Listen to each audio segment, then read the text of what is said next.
mga babae na hugas ng hugas.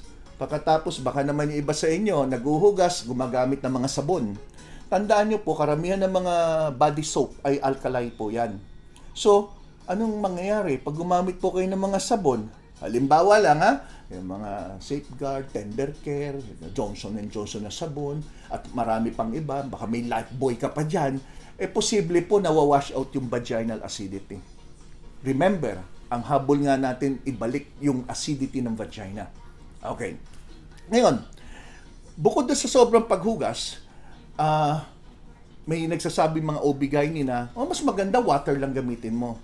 But may mga babae naman sabihin, kung maghilamos ka, water lang, hindi mo natatanggal yung mga oil, hindi mo natatanggal, hindi fresh daw yung pakiramdam. Kaya nga minsan nagulat ako may magsasabi pa na, panghugas, gamitin mo yung mga toothpaste. Ay sabi ko, teka muna, bakit toothpaste? Meron bang ngipin yan?